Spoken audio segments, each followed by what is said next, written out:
আপনার ঘর কি সত্যিই প্রশান্তির জায়গা, নাকি অজান্তেই একে পরিণত করছেন এক ভয়ার্ত কবরস্থানে?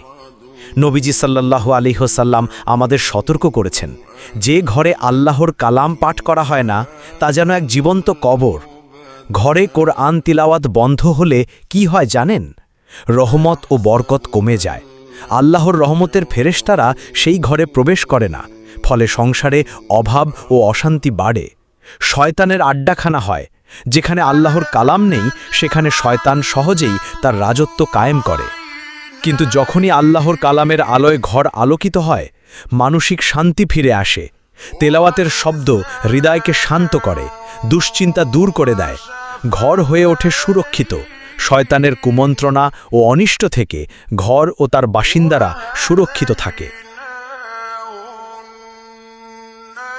তাই আসুন প্রতিদিন অন্তত কিছু সময়ের জন্য হলেও ঘরে কোরআন তিলাওয়াত করি। নিজের ঘরকে পরিণত করি রহমত, বরকত ও প্রশান্তির এক জান্নাতি বাগানে।